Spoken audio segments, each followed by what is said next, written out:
දිනක පැමිණියා. මොකද මේ වෙන විට මහරගම අපේක්ෂා රෝහල කාගෙත් සිත් ගන්නා විදිහට අලංකාරද හැදුවට අපේක්ෂා රෝහලේ ආපන ශාලාව මේ වෙන විට ටෙන්ඩර් කැදවීමක් කළා තියෙනවා. මේ ටෙන්ඩර් කැදවීමේදී උදාහරණයක් කියන්නම්.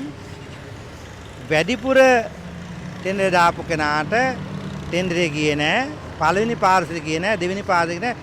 තුන්වෙනි පාර්ශ්වය අඩුම එකට ගියා. මේ ටෙන්ඩර් පටිපාටි අඩුම එකට ගියේ කාගේ ඩීල් එකක්ද කියන එක අපිට ප්‍රශ්නයක්. ඒ වගේම මේ අපේක්ෂා රෝහලට යන්නේ බොහෝම අමාරුකම් තියෙන අය. සමහර අය මුදල් තියෙන අයත් යනවා. රෝහලකට ආපන ශාලාවක් අවශ්‍යයි. නමුත් ආපන ශාලාව ටෙන්ඩර් කැදවීමේදී ඇත්ත වශයෙන්ම රජයට පාඩු වීමේ මුදලක් තියෙනවා. ටෙන්ඩර් දැම්මට පස්සේ ටෙන්ඩර් කෝල් කරාට පස්සේ ඒ ගන්නා කෙනා අපිට මතකයි රුපියල් 9,96,000කට ටෙන්ඩරේ ඉල්ලලා තියෙනවා. ඊළඟට 8 ලක්ෂ ගානක ඉල්ලලා තියෙනවා. ඒක දුන්නෙත් නෑ. 6,50,000කට නෙට ගියා.